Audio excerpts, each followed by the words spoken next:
Manchester United fans, we are no longer believers. We are no longer believers because Ineos have introduced us to a lifestyle they cannot maintain. They've got Cunha in through the door, early doors. They got Mboma, albeit it took a while, but they managed to get over the line. Sesko within a week. Do you know what I'm saying? They introduced us to a lifestyle that we thought now that we're moving serious in the market. And that's not the case because Carlos Baleba is staying at Brighton and Manchester United have pulled out the race. Manchester United have needed a midfielder for so long. We haven't replaced Michael Carrick. And look how long ago that was. We won a Premier League title since we've had a good midfielder, or let's say a number 6 in there. We've had Matic, yes, but that was one season. We'd had Casemiro, yes, but again, that was one season. These were all older players that we are trying to phase out or have phased out already. Carlos Baleba was a cornerstone and would have changed our trajectory for the next 10 years in terms of what we need. Do you know what I'm saying? Manchester United have been crying out for someone physical, someone that's got legs, someone that's press resistant, someone that is comfortable in receiving the ball with his back to play. Do you know what I'm saying? A ball carrier. This is what Carlos Baleba is, and this is what the type of player we are missing out on. We missed out on Caicedo. We missed out on Rice. Oli wanted Declan Rice, didn't go over the line, and he's gone to Arsenal, and the rest is history. Yes, they haven't won anything, but look at the basis of their midfield. Proper stuff. Caicedo, again, we should have signed him before he even went to Chelsea when we had scouts when he was in Colombia. Didn't get over the line when we could have got him for 5 mil. Went to Chelsea of 150 million, and again, no one talks about the price. But before we get into this, make sure you like, subscribe, follow all their social media platforms, and now without the waffling, let's get down to the news. So whilst I was at work, the group chat was going off, and it's because David Ornstein has broken out that Man United are not planning to proceed with Carlos Baleba move this summer. Indirect plus direct contacts between the clubs, but Brighton clearly say it's not for sale. Level the fee to consider too high for Manchester United. 21-year-old keen on Manchester United, but not unhappy at Brighton. So with that being said, this just tells me now that United will not get Carlos Baleba this summer because he's not going to push for a move. I'm not going to lie, this is quite amateur for Manchester United to declare that their interest, and knowing how Brighton are, you've seen them with players before in João Pedro, Moises Caicedo, as I've mentioned before, that these men have their way of selling. Do you know what I'm saying? So they would have known the valuation of Carlos Baleba before they even started these talks. If anyone from Manchester United thought they were getting him under 100 million, then that's just stupid. So I don't really understand why we pulled out knowing that he had a higher valuation anyway. I'm hearing from David Ornstein that the fee was believed to be around 150 million they're looking for. Personally, I don't think Baleba is worth 150 million in the market. However, to Manchester United, he is worth that. We have been going for years.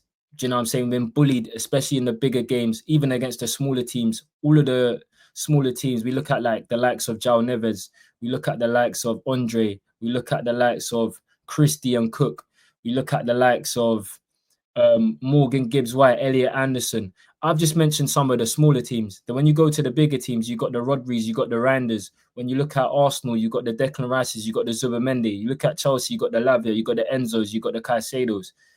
Manchester United do not have that.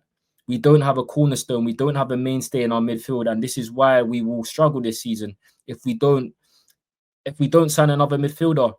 I wanted to go and get Carlos Baleba because I believe he's the best out of the rest in the top 4, but it doesn't look like that's going to happen this summer, and it may not happen next summer because there's going to be huge competitors next summer. Rodri may come back and all of a sudden he's not the same player. Then Pep goes in for Carlos Baleba next season. They will probably be in a better position than us again, probably have Champions League, and then now all of a sudden the signing becomes a lot more difficult. Manchester United have been strapped for cash this summer, but then also we haven't. You've seen with the likes of the bids we've made in Sesko, shall I say the signings we've made in Sesko, Cunha and in Burma, we spent over £200 million, and I know with the installments it doesn't adequate that to this summer, but even so, do you get what I'm saying? It's just pretty poor to me. You knew the valuation was high, so why brief the media that you want to go with him this summer? Because now it feels like the next midfielder that comes in is going to be a bit underwhelming. Do you know what I mean? And again, unless I guess you've put some groundwork in, but that don't mean anything. Chelsea have been known to be flipping players like it's a stock market. Do you know what I'm saying? So what's going to stop from bigger clubs from coming in? It's just disappointing. It's just disappointing, if I'm honest with you, because I was so excited just because of the qualities that Baleba has. It fits to a T in terms of complementing our midfielders that we have at the club, because there's not many. None of our midfielders complement each other, and Baleba would have been that person, that cornerstone that complements all of them, whether that's Bruno, whether that's Kobe. Do you know what I'm saying? I was looking forward to Kobe Baleba for the next 10 years, and it still may happen, guys. It still may happen, but it won't be this summer, and it's gonna, again, like I said, it's gonna be really difficult next summer. In terms of where United go from here, I'm not sure. There's Stiller out there, I guess, but I don't know how concrete those links are. I don't know whether he would like to come to England. Do you know these players? They like to stay in their countries. These German players, anyway, and possibly Bayern Munich will be on the cards for him. So I don't know if he's going to come over here. We got Lamine Camara again. Monaco are doing pretty well. They've got Pogba. Will he want to come this season? Do you know what I'm saying? We've left it late now, and that's the bad thing about it as well. We left it late. Who's our next player after this? Maybe we go for Lucien Agume, but again, good player. I haven't watched enough of him, but going off what I've seen from him, he's a good player. But is he a Carlos Baleba? Do you know what I'm saying? A Carlos Baleba changes the trajectory of the season. Do these men do the same thing? And that's what Ineos got to ask for. And that's what Ineos got to find out, because at the end of the day now, we have to address this position. Whether you're not going to address the goalkeeper or not, this position needs to be addressed. Do you know what I'm saying? If we don't manage to get someone over the line between now and the end of the transfer window, which I'm not going to be negative about, because Ineos have showed they're capable of doing deals and they're not stupid. Although I've heard Amrin said he's happy with the squad, but a manager's going to say that.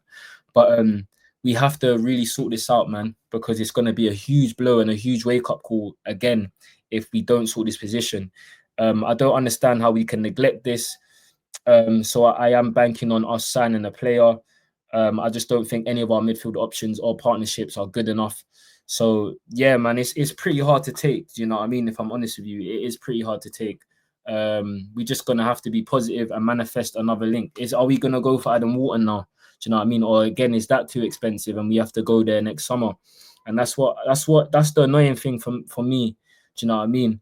If you going for Baleba, surely the next target has to be in that price range as well, or just under that price range, supposed to a stopgap. Do you know what I mean? Because it just don't make sense to me. Or maybe they do go for a stopgap in hoping that they get Baleba next summer. But you can't bank on these things unless it's down on paper and it's written. It's all fair and games. Do you know what I mean? But United fans, let me know what your thoughts are in the comments. Do you know what I'm saying? Let me know where we go from here. Who do you want in midfield? Go watch my video that I did earlier. I did a match preview, my boy Ash. That was good conversation there. Do you know what I'm saying? No bias, just pure football talk. So yeah, go do that up for me. But yeah, man, it's your boy Matchday Shows. You can see I'm very disheartened.